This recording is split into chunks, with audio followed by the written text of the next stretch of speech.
You doing? I am better than most. How are you? Excellent, thank you. Coming off of a board meeting, so he's very happy to be here with all of Ah, us, aren't you? gosh.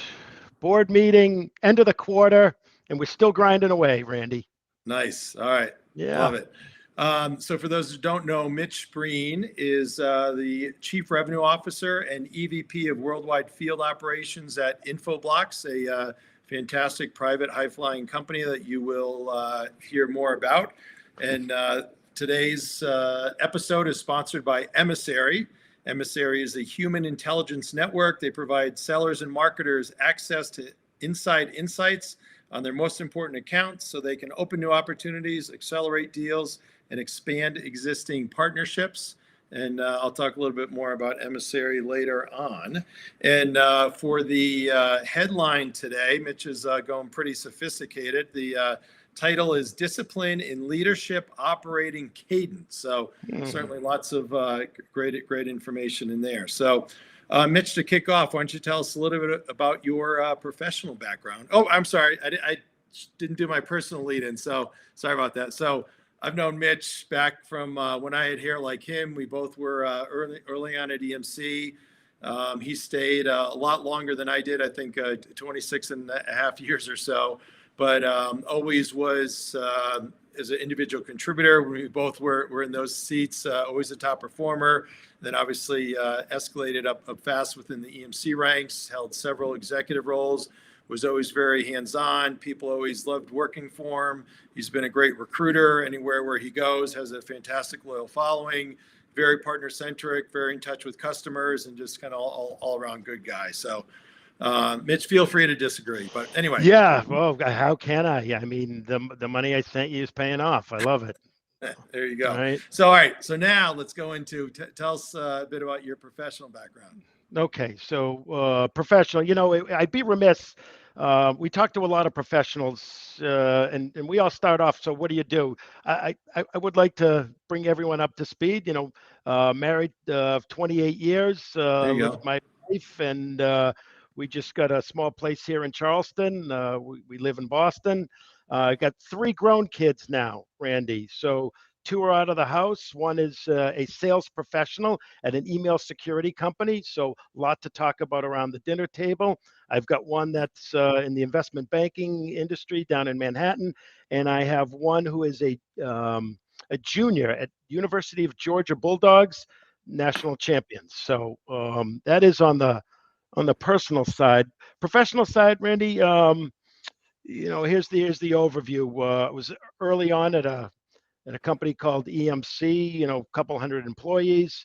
I had the opportunity to spend 26 unbelievable years there, from individual contributor all the way up to, at one point, chief of staff to the vice chairman. Lots of different roles that I had the opportunity to take on, but mostly sales management. And it was an incredible learning experience. I'll take the luck of the draw any day. Didn't know the difference between hardware and software the day I graduated University of Massachusetts and landed at what somebody called was a tech company. But again, hard work, luck, preparation.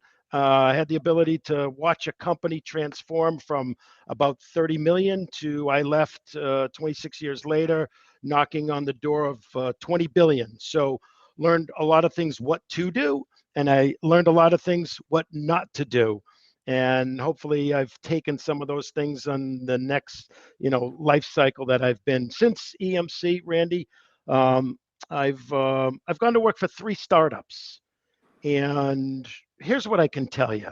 Um, VC-backed startups, some very little revenue to growing that there. But here's what I can tell you: as good an operator as I thought I was coming out of a place like EMC was, having been and done three startups. I am much more passionate. I believe my operational efficiencies and effectiveness have become exponentially better after doing those experiences. And one of the things that I'm sure the teams can appreciate is when you go back from a 40,000 person organization to back to less than 100, you Yeah. are chief cook and bottle washer. There is no margin for failure. There's no margin to get things wrong. Everything from hiring, recruiting, enabling, everything that you do, messaging, you can't get it wrong. There's no margin of error. So your operational effectiveness, as good as you thought it was, has to be that much better.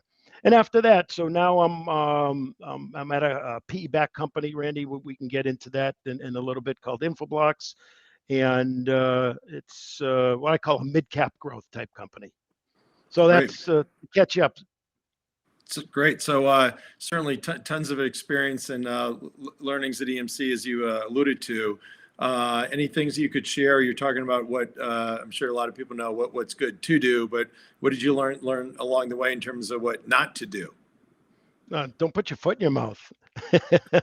No, I think what not to do is make quick assessments, quick judgments.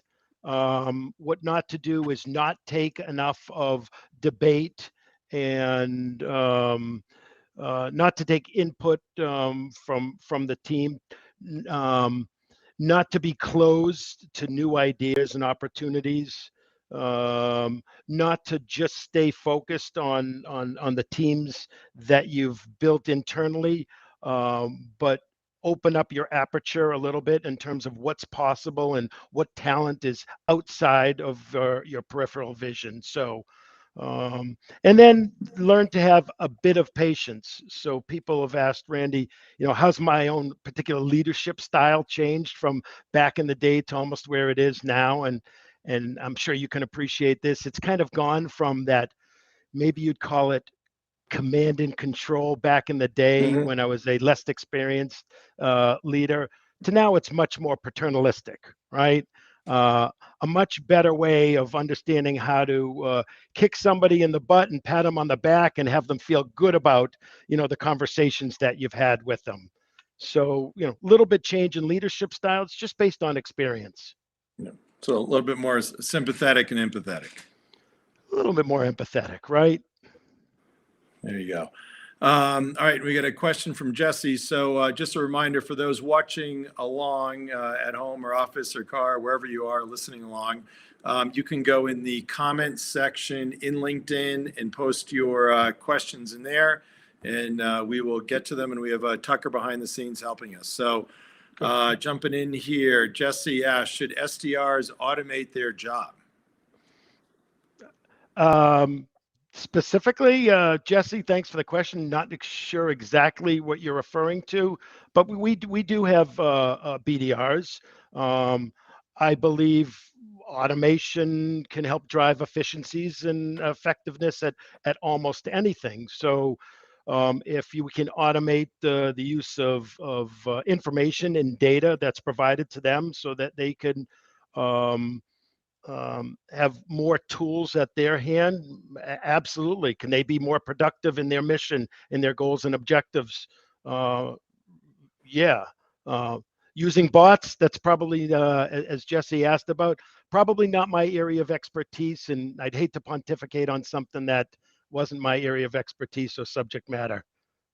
Yeah, but I'd imagine probably from a ICP, ideal customer profile, you are kind of pretty focused in terms of the personas that you want to sell to. You make sure that the BDRs kind of have those, and you've got kind of different talk tracks and mail campaigns and things that you're doing in terms of reach outs to that ICP, correct? Sure. We've got a new CMO that was a long time at Akamai and then Carbon Black. His name is Brad Ranklin, and he's bringing a lot of that next generation marketing and buying persona tools and technology to us at Infoblox over the past 6 months or so. So we're excited to learn more about how that can be more effective. Great. All right. Well, thanks, Jesse. And again, for any others, feel free to ask questions and we will get to them. So, all right, tell us a bit more about Infoblox. All right, Randy, what do you want to know? Okay, so look, we are a high-tech company. We are a typical, tech company in which we eradicate complexity. We improve time to value, provide unique insights to our constituents so that they can make better decisions. We lower operational expenses and human capital. Typical framework of IT software infrastructure or SaaS company. We help automate what the network and security professionals do day in and day out. As I said before, we are a private equity owned company. Vista and Warburg, two top tier private equity companies. We are a mid cap, we'll call it mid cap growth type company. And we're in a bit of transformation, which I'll get to. So what does Infoblox do? So let me try and start with your what I call your parents' definition. So if I had to go home and my folks, thankfully, are still alive and kicking, how do I describe to my folks what I do for a living and what my company does for a living? So I tell them we're like a digital address book, or we're a translator. So like an app on your cell phone for your contacts. So Randy, you take out your cell phone, you get your cell phone, right? If you take your cell phone and I said to you, okay, call me, dial my number. I'm sure you have 500 contacts. You must know my number by heart. And the answer is probably no, of course not.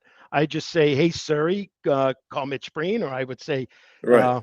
hey, Google, call Mitch. So what it does is you've got something that translates a name to a number. So, all right, so now we're getting what Infoblox does. So everything that is online, any device, whether it's a phone, your laptop, a servers, web servers, anything, Nest devices in your house, they all have something called an IP address. And if you're in the tech industry, you know what an IP address is. But typically what you would want to do is you just say, if you went onto LinkedIn and you wanted to search for Randy Seidel, or you wanted to Google something about Mitch Breen, you're doing what's called a DNS, you're doing a query. And what happens behind the scenes is somebody has to translate the name. I just want to do a Google query on Randy Seidel. Behind the scenes, they have to convert that to saying, okay, this IP address needs to talk to an IP address. And that's called a DNS. That's called a domain name system. And domain name system is something that this company has been a market leader in and almost inventing this 20 something years ago. So what I like to say is we're kind of the automated digital address book of anything that's online. And every query that's ever done, they have a digital footprint, right? And whether it's a server or whatever it is, these digital footprints are out there everywhere. And in order to do all this at scale, imagine trying to keep track of all these IP addresses and do all that. So, you would need, as you're scaling enterprises, you never want this system to go down, or you couldn't talk to anybody. You need it to scale to be enterprise in terms of scalability and performance. And hey, we'd love to automate it. And that's what Infoblox does for a living. And that's how customers deploy us today. And because everything is connected and everything has an IP address, it's like a fingerprint, right? And Mm-hmm. now because we know all the fingerprints that are out there, this data is really valuable to security professionals.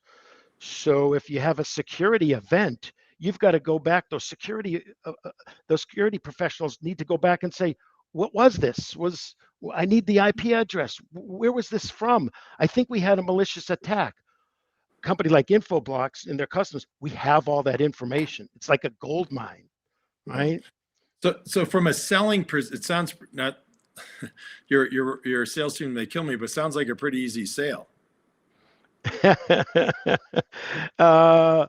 So articulated the right way, yeah, our TAM is pretty significant. Our TAM is everything from the largest global accounts across the world to even, I'd say, smaller mid-sized enterprises. And when these mid-sized enterprises or anybody that needs to automate and become more effective and efficient with your what you call these DDI services, they look to a company like Infoblox, and we're the market leader. We have over 50% share in what we do today from that perspective. So yeah, you get to the right people, articulate the value proposition. It's not that difficult to get people to understand why we exist and how we can impact their business. So is the CISO the main kind of decision-making exec, or kind of who do you sell to? Yeah, so that's a great question. So DNS, this DDI stuff, and IP address management that we were talking about, that typically had sat on the network side of an enterprise for years and years.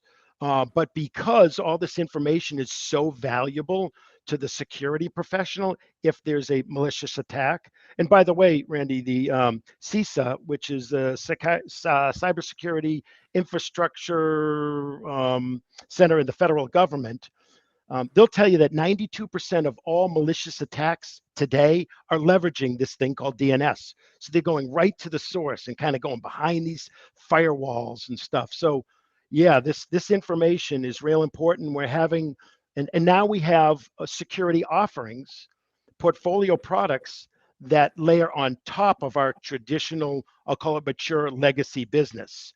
And who better to know and understand all this DNS information than the market leader? And so we have that's kind of tangential products. Typical cross-sell, upsell opportunity then to the same folks. That's exactly right. And by the way, there's 9,000 security companies out there. You've had a lot of them on your podcasts and webcasts. They love to get access to our customers' the DDI information. So what we actually do is, for the folks out there, give me a call. We're continuing to partner and through open APIs that everyone is familiar with. You can help your own customers, and we can port to lots of your security software out there today. They need access to this information, and we're a niche player.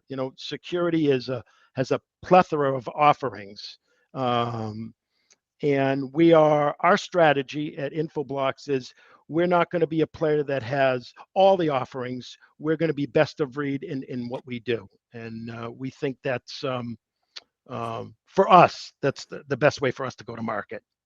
Well, that's great. Definitely impressive. So as I think I started off, sounds like an easy sell to me, but anyway. So you've been around, obviously. Can you talk about the differences with PE, where you are with two great PE companies versus kind of working for a VC-backed company? Yeah. So this is, as we were chatting, this is my first go at private equity-backed companies. And, I've been with small and large public companies and the way they're run on a quarterly basis. And you've got to forecast to Wall Street, and you've got no surprises. Quarterly or monthly? Well, at least quarterly, right?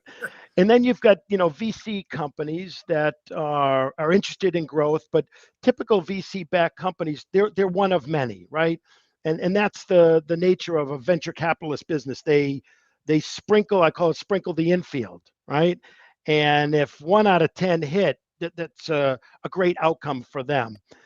A private equity-backed company, it's a little bit different, and the board is based on their ownership, and they don't continuously raise money. They buy a company and they try and grow that company, and they'll either have an exit on the private markets, or they'll sell to a strategic and repay their investors that way, or they sell to another private equity company. But here's what I've loved so far about it, right? There's the owners really want to help. They're just there to meet with you to figure out how they can help you do better. If there are gaps that they're missing, they're not out there for gotchas. And no offense to public company board members that might be out there, but I've worked with a lot of them, and sometimes those board meetings are around a lot of gotchas, right? I've presented at board meetings, and they're looking to stump the chump, so to speak. In a private equity company, there's some decent operators, and they're financial wizards, and they're just there to help. And so it's been a pleasure to be part of, two of the best organizations so far. Do you find with the PE investors, there's maybe a longer term view because so many VCs are under pressure to kind of mark up what's the value, and then they're just worried about the next fund, where PE's kind of a little bit more stable around all that? Well, look, they're buying more stable companies. They've been in the marketplace for a while, and they understand where they can leverage and drive growth. I mean, if you look at the typical turn on a private equity company, it's usually 3 to 5 years, and that is a tried and true model for most. I'd say 3 to 5 years for most of their modeling on their companies, and they look for the right companies to buy and execute their models, and some have rigorous operational and financial Yeah, models, and some they look to hire professionals that they have executed in the past. got it. And Right. by chance, I think I asked Keith's question. So Keith, thanks. Keith Milano says, how much of a difference between working for PE versus public? So I think you handled that. So thanks. Yeah, From much Don more Turner. freedom. Don, we have, with 50% plus market share, how do you keep the new logo growth going, especially with Azure and others, I believe, in the space? Any used IBM drives laying around you can sell. Need for an old System 30. I think we can we should be able to get Jim Florentine to give us some Guardians he probably has sitting around. Yes. Sometimes I don't know if these podcasts are just the legacy of 1,000 folks that have been part of the EMC legacy over the year. But Don, great to see you. Keith, great to hear from you as well. Yeah, with 50% share, how do we focus on new logos? So when I say 50% share, 50% share is for those that have moved from doing nothing, I'd say, to deploying, I'll call it an enterprise-wide DDI infrastructure of what we have. So there's tons of TAM out there that are still running conventional ways, and they haven't still yet made the move to, all right, I'm going to consolidate. I need automation. I needed scale. I need to reduce the burden on what we're doing. So there's still plenty of TAM out there for us to capture. And as we go to market, looking for those ways to capture more mind share, whether through partners, whether through alliances like an Azure, or whether it's through traditional channels and alliances. There's still plenty of opportunity to capture our fair share. And as you know, our fair share is 100%. 100%. Right? That should bring back memories. Absolutely, for sure. All right, Tucker, you want to pull another one up here? We got here, let's see. So from Roberto, Mitch, I worked for a Vista equity company, Aptio, and became very familiar with Vista's playbook. Can you comment on where you and Infoblox are in that journey and any lessons from the process? Great question. Good question, Roberto. Great to hear from you. Roberto and I spent a lot of time together, especially in Puerto Rico. Tu hablas español was everything he taught me. So the playbook. Again, I'm I measure my life in quarters, right? I was with one company for 104 quarters. This is my third quarter with this company here, and it's a Vista Equity company. They do have a playbook. We've rolled out some of their playbook around sales methodologies, around financial metrics. But quite frankly, I could tell you, I've been given the freedom to do what I believe is in the best interest of the shareholders, which is right now our owners, whether it be driving different types of operational cadence, hiring best practices, enablement best practices. Do I leverage some of their models and some of their team members and their operating partners? I do, but I feel I've got a wide berth to take what I've learned over my 35 years and apply it to the mission at hand. So really happy about it. Yeah, it's great. All right, good chatter there. Great questions. So again, keep them coming, and we'll get to them as they pop up. So back on Infoblox. So if you are talking to a recruit who maybe has a bunch of other great offers, or is at a great company now and very comfortable, kind of what's your pitch? Yeah, I try and simplify everything. So I would look at us in what I call the four T's: technology, TAM, timing, and team.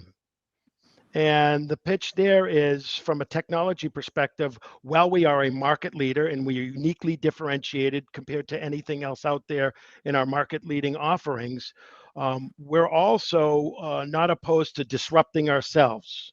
And that really excites me.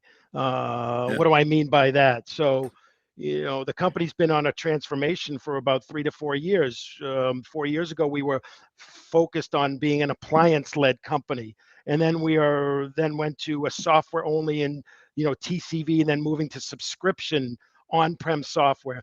And we're turning the corner on our final journey to disrupt ourselves from on-prem software to be offering these DDI enterprise cloud services in the cloud. So that takes 2 to 3 years from R&D and engineering perspective, and we're disrupting ourselves. So now our customers are going to have choice, and we'd rather disrupt ourselves than having some startup come in and saying, hey, all that stuff Infoblox does on-prem, we can offer that as a cloud service.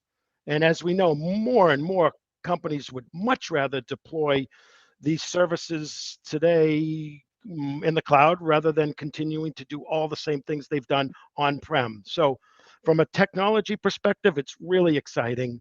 It's uniquely differentiated, and we're disrupting ourselves. So if you want to be part of that journey, give me a call. And then I'd say in portfolio perspective, as the market and as the world is becoming more digital and more devices are online, that continues to open up our TAM. So the second T is TAM. We've got a significant TAM today, and it's only growing. Thinking about all the online devices that a company or a person would have today versus 10 years ago, it's growing exponentially.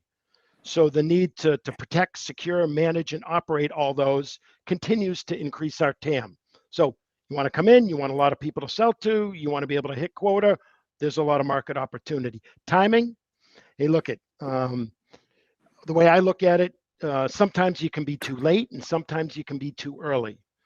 Certainly this marketplace isn't too late. We've got cool technology, big TAM.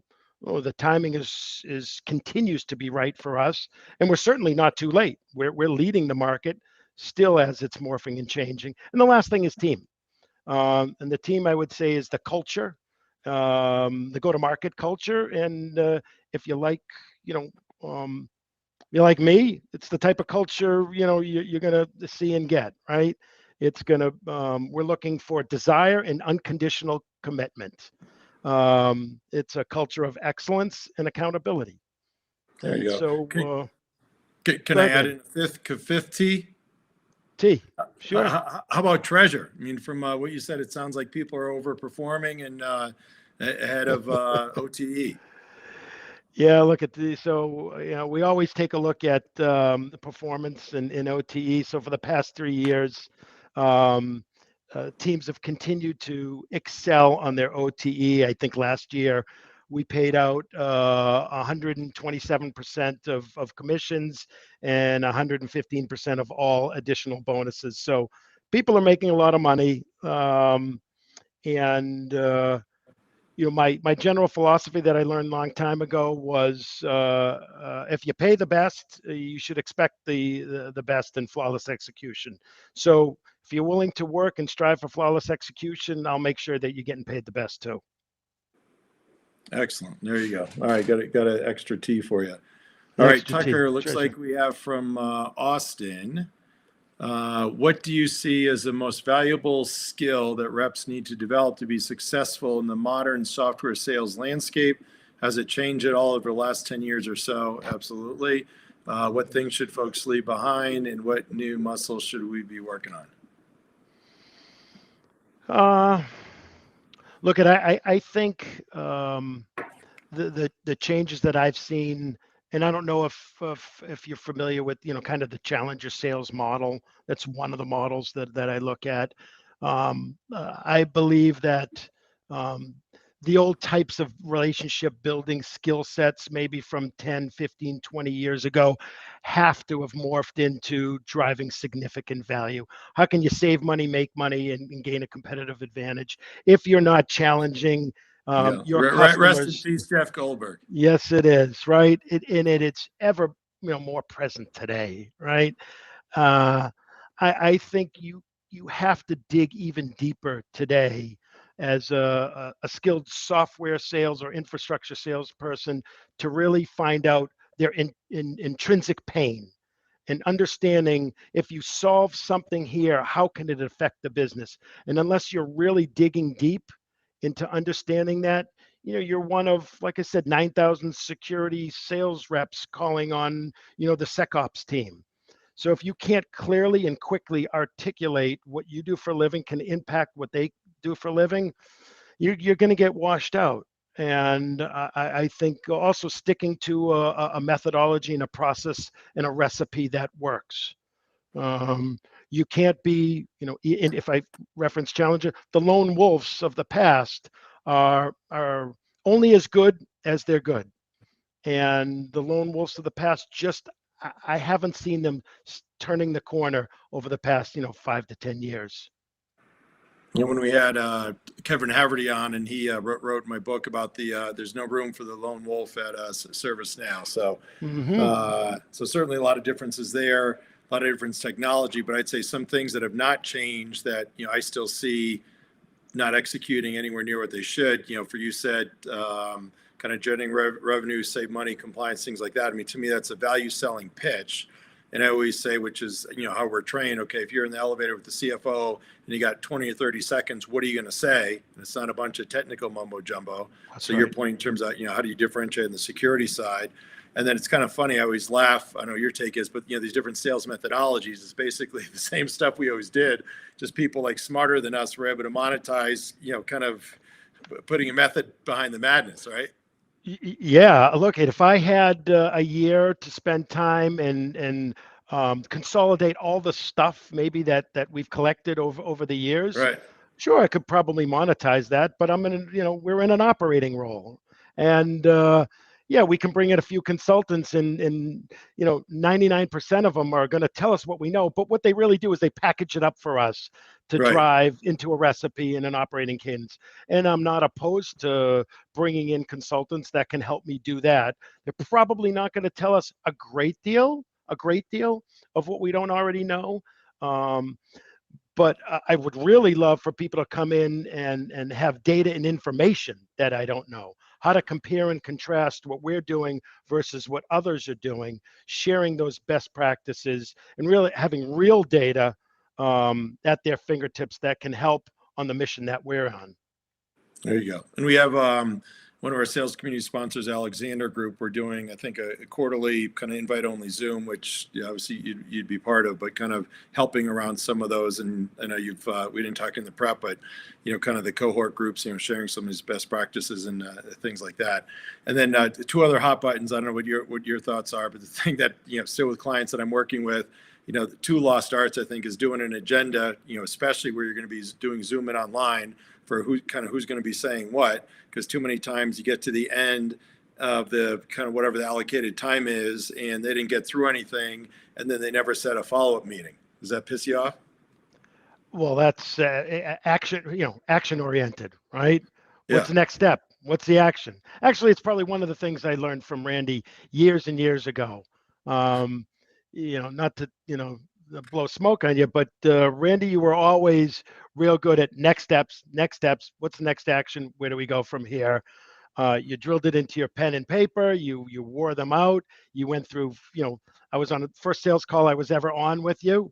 I think you went through 2 notepads, and you continue to finish on next steps and action items. And it's something I've at least taken from you for the past 30 years. There you go. But I mean, thank you very much. But to Austin's point, there's still a lot of, the old traditional stuff. And then last thing too is like the recap notes, right? Where it takes like, I would say you shouldn't go to sleep until you do the recap notes from the day.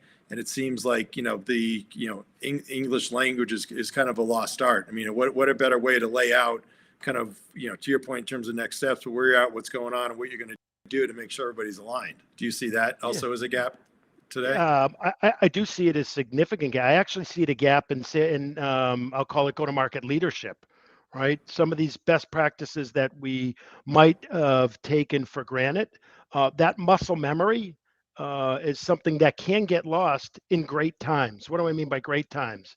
So, there's a few different sales motions, and I think that the team out here would agree, right? There's driving acquisition and new logos. There's driving portfolio products, and then there's things called like tech refresh, right? And I think we can all agree that tech refreshes are probably the easiest out of three. And Right. if your business is based on that, sometimes you lose that muscle memory of those things that we just talked about, right? Yeah, absolutely. So anyway, Austin, thanks for the question. Others, keep them coming. So from Paula, we have, how are you using channel partners as part of your strategy? I think it's about 100%, right? Well, we transact 100% through channel, and I know lots of companies that can say we use channels 100%, and so we transact 100% through the channel. Like any company like ours, there's a spectrum of value add, right? There's sometimes we use them for procurement and contracts and a little bit more on fulfillment, and sometimes we use them all the way for demand generation and deal source. And sometimes we use them to augment our own technical skill sets, or maybe they are experts in an application area that we're not. So we use channels for a whole different variety of reasons. Sometimes we use the channel for a market segment. So I might use some specific channels for whether it's the Fed segment or state and local government or financial industry.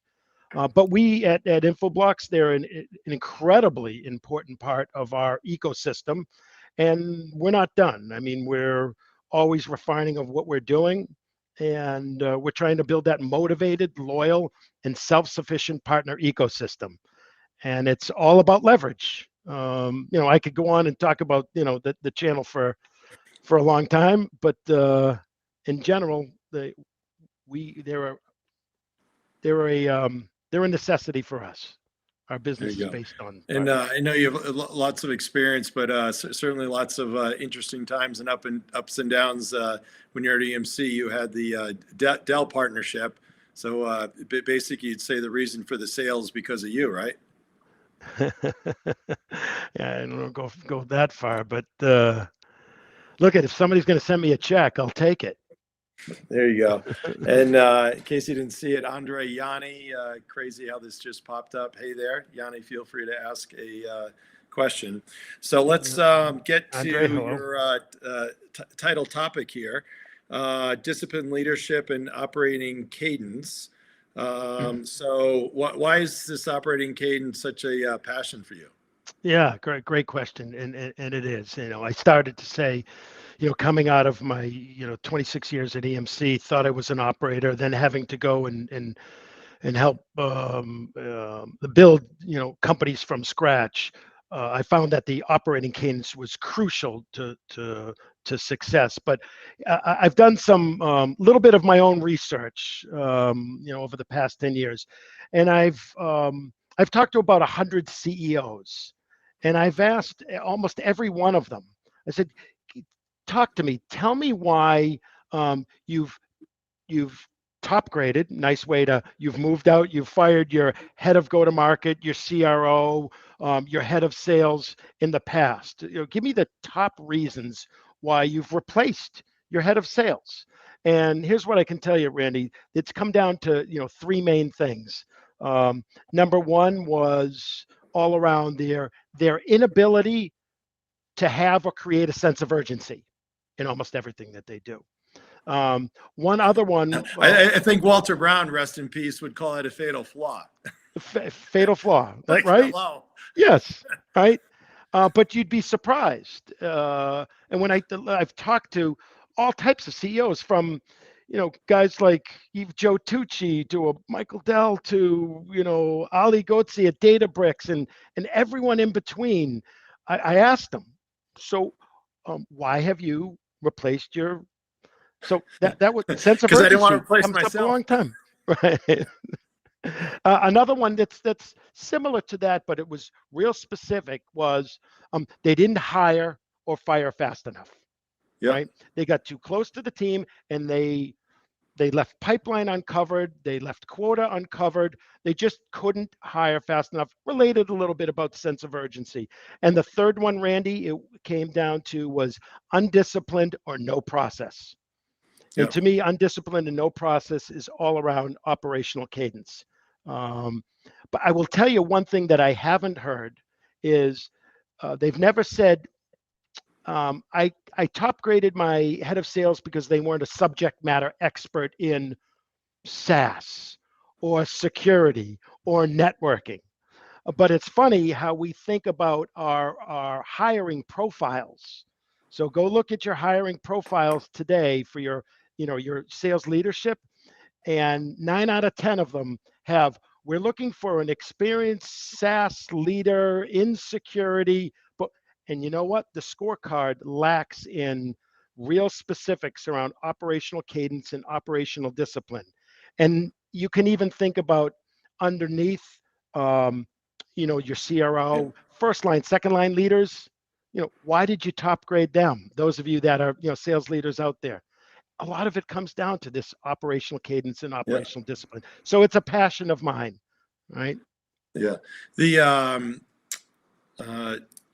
just thinking there, some of the great mentors that we had with Frank Keeney on the whole, hiring and firing, and he was probably one of the best, which is more not just much hiring and firing. A lot of people thought EMC had a reputation for shooting, but it's really more of I think having a good process, talking about the process side in terms of developing people, having them know where they're at, kind of a scorecard.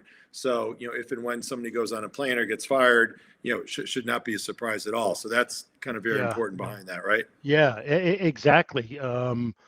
Driving that operational cadence, there's nothing left to chance, so to speak. And yeah, Frank Keeney, again, rest in peace. One of my early mentors, probably 30 years ago when I met him, kind of took me personally under his wing. But a lot of my style has been modeled off of that man, and he was a great leader for us, Randy, at the right time in the right place. Yeah. And I've still taken, right? I've still taken a lot of what he taught me and applied it, right? Yeah. It's also interesting what you said in terms of top grading the CROs. You didn't say missing the number. So it seems like the CEOs are being thoughtful. Yeah, they may be missing the number, but it's really because of something else that's kind of under the covers that they're not Yeah, doing. it's too easy. That's one that's too easy, right? Yeah. Sure. The smarter ones know to peel underneath the cover. The smarter CEOs, the smarter boards know to peel. Oh, we're top grading because they just didn't make the number. Well, look at what are you going to do next time around? What are you going to interview for, right? So that's Right. that's a lot of the follow-on questioning I have for them. So what's your new hiring profile looking? What are you looking for? And this a lot of times have happened when I've talked to them about opportunities, right? Hey, Mitch, would you consider coming here as an opportunity? I always go back down to, so what was the issue and concern of your last one? And Right. if they came back and just said they didn't make the number, you'd have to peel back that a little bit more. But that this operating cadence, it's important today because the business is more complex. We've been talking about business from 10, 15 years ago. Your leadership was around traditional recruiting, hiring, enabling, forecasting, sales rep coaching. But now today's metrics are also about different things. The metrics are different: churn and LTV and renewal rates and your portfolio products. And if you don't have the right metrics to figure out and the right cadence to understand what your problems are, how you're going to solve them, and how do you operationalize solving for that. And maybe it is just a hiring problem. You've got to hire it. So what is my operational cadence? How am I going to build this into my weekly, monthly, quarterly cadence? And Randy, there's three characteristics I've been looking at lately, and one is Yep. prioritize ruthlessly, Yep. defend, um, defend, and reflect constantly, right? Yeah. Um, I always find that's why before you could have, Wi-Fi in the planes. I mean, that's where I always did my best thinking, right? Because you didn't have anybody bothering you. You could reflect and, right. you could kind of go on your own journey and, good things to, pop in your head, which is, hard to do these days, right? Yeah, some people say they hate the Wi-Fi because you can't either catch a movie or read a book anymore. But I'll do half and half, Randy. I don't go all in like you. I won't spend my 6 hour, 7 hour flight out to California just online, especially after hours, because of course, Randy, we don't fly during business hours, right? Again, another lost art. So back to Austin. Yes. It's like, I can't tell you. It's like, talk about a pet peeve, but yeah. Yeah, I mean, Stop some of pointing the fingers, stuff when they Austin. say I don't even know you, but old just school and new school, being more empathetic, being understanding of the next generation, I get right. it. But you understand where people's priorities are, right? Yeah. No. Flying during the day, it just wasn't something we even thought about doing, right? Yeah. It was It's a work ethic, yeah. and there's different ways to accomplish what we need to do. So again, trying Yeah, to but be it was more empathetic. leadership too, right? So if you're a first line district managers, right, the reps are going to kind of say and do what you do. So if a DM is going to go fly during the day to sales kickoff or whatever, that's what the reps are going to do, right? Versus the manager who does not is going to go, fly off hours. Then the reps aren't going That's to right. do it. And reps are going to be more productive, right? Randy, it's one thing that I've learned as of taken either more leadership roles is everybody is watching you. Everybody watches what you do. Yeah, And when you don't think they're watching, they are watching. So everything that the go-to-market leaders are, and especially as you kind of climb the ladder and you're accountable for more of the business, they're always watching. And again, one of the things I've learned what to do and not to do, in the 35 years, you recognize that everybody's watching and setting example of what you yeah, need to do and who you are, because we are at this level, we are the culture of our company. right. And culture still is one of the single most important things as a measure of success and everything that I've seen in every company that I've been part of. Yep, absolutely, for sure.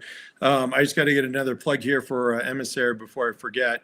So they've got a bunch of tier one tech companies as customers. But what's amazing is from the most simplistic level, they have a bench of 9,000 ex-executives, CIOs, CTOs, CISOs, business unit executives from Fortune 1000 companies and more. So if you're trying to sell to an existing customer, they can help these people who've recently departed. I think they've got an 18-month leash on them, can help tell you kind of who's who in the zoo, where you should sell to, your maybe something around your messaging. And then conversely, it's a net new account. Likewise, say, hey, where's my value prop going to resonate? So really cool company if anybody wants to check them out, or certainly reach out and ask me. Cool. All right, we got a Cool. question here from, so anyway, thank you, Emissary. So Yeah. from Austin, many VC-backed companies will throw reps at their revenue target. For example, hire 100 reps, give them $1 million number when the company has a $50 million target for the year and only did 25 the previous year. Why not focus on making your reps as probably productive as possible? So I guess that would be in the spirit of probably over assigning to goal, which probably happened more years ago as opposed to now. But what's your take? Yeah, my take is, look, that's a business model. I caution people that to truly understand a company's business model before embarking on, it's your career path, it's your living, it's how you feed your family. So the business models are, hey, grow, grow, grow, unmitigated, unbridled growth. And I caution people to make sure that they look before they leap. And it's also, when you're in that situation as a sales leader, we owe it to the teams to really be able to articulate the recipe for success. Um, Maybe that rep can do $1 million, and we just haven't given them the playbook to show them where the TAM is, where to go, what to say. This is all about the enablement piece of the operational cadence and discipline. How do you enable them to find everything that's an opportunity? But look at Austin, I couldn't agree more with you. That is some of the business models of some companies, and that's why, respectfully, they need 1 out of 10 to hit, and VC backed companies, the venture capitalists, can be successful. And I'm trust me, I'm not poo-pooing the opportunity to go to a VC backed company. I had a great learning experience myself, but you just got to go in asking a lot of questions, and I would encourage people to do that. Well, they can call me. Yeah, I mean, I'm sure you'd agree. I think we were brought up with, as a sales leader, there's a lot of things that you can do, but I'd say number one is making sure you have a fair compensation plan, because if whether it's individual contributors or leaders have a line of sight where they believe they can get to goal or higher, that's really what it's all about. So if you're coming into Austin's point, if you're coming in and you say, hey, the best case I can do is 50% of goal, especially in today's hiring market, those people are going to vote with their feet in a heartbeat. That's and then right. You're totally dead, right? That's right. We owe them a fair opportunity, a fair quota, and a fair compensation plan that they can meet and achieve. And we have to provide them all the resources available for them to, excel. And we all know that, there's nobody that wants to either top grade or backfill people that are going to spin out. It costs us so much more money getting people up to speed and productive. So, I agree with Austin's perspective on that too. All right. Great. So Right. we're getting toward the time here, but I always like to ask about kind of sales tools, because certainly if you go back, we had nothing back in the day. You go back, 5, 10 years ago, you had Salesforce and LinkedIn, and that was huge. And now there's kind of thousands of companies. I think you had mentioned you've got 6 Sense, Clary, and maybe some others that you like. Can you touch on that? Yeah. So I would say that post EMC, I've become much more appreciative of the tools that are out there. I've become much more data driven in making decisions. They help me triangulate my hypotheses, but more importantly, these tools help me take action. We talked about that before. So I've become personally, I've become more of a Clary power user in the past. In this endeavor, it's my first time experiencing with Clary. They can be an incredible. This can, for me, is an incredibly effective tool at predictive analytics, but it still does come back, Randy, to the proper operational cadence and putting the right data into things like Salesforce. And if you don't have a methodology that you're using in standard definitions, and you're not holding the teams accountable and collaborating with them to put the data in, then the stuff coming out of it is worthless. So if you don't have the front end, don't buy any of them. That's my own personal perspective and opinion. We also use Gainsight. It's a Gainsight for our CSM organization. Customer success. Right, because customer success organization. It takes feeds from lots of places and puts them into a format that customer success, can take action. We know our adoption rates and whether a company's going to renew. So there's a couple tools that I've becoming more and more used to.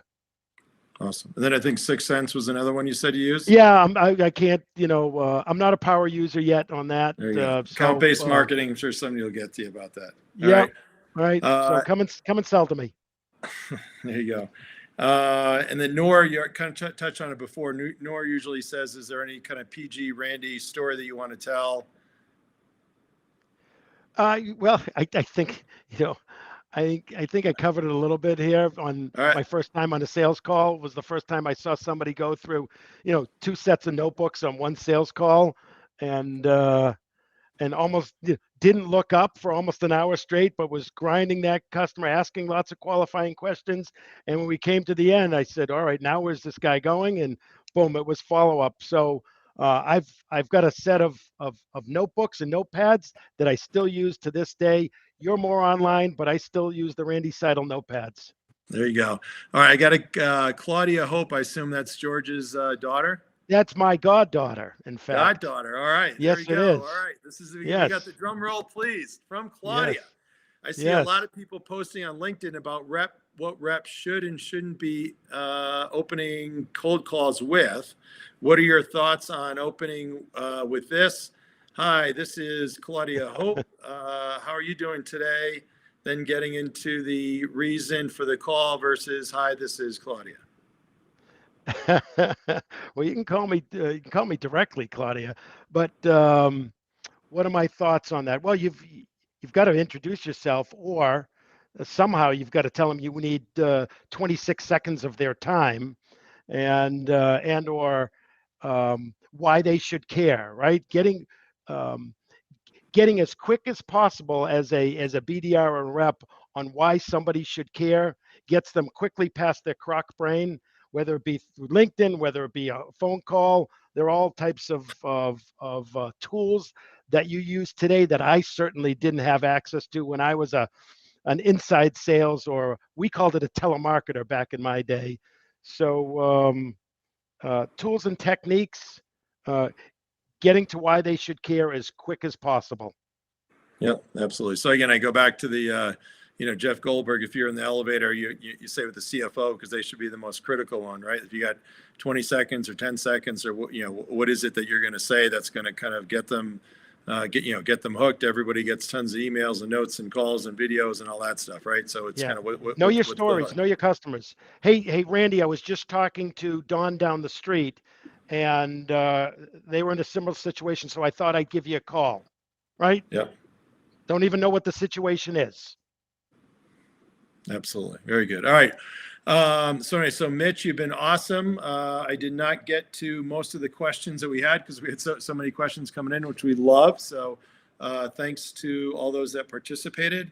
Next week, it's going to be episode number 63. We've got Bill Hogan, who is a new CTO at Beyond Identity. He's been around and certainly will have lots of fantastic words of wisdom and insights. Thanks to Emissaries, the sponsor. For those that are not members of Sales Community, please check us out, salescommunity.com. We actually have my book on the top of the website now as well. And Mitch, can't thank you enough. Any closing comments? Smoke them if you got them. There you go. All right. All right. Thanks so much. Really appreciate it. And thanks, Tucker, for your help behind the scenes. Nice to see everybody out there.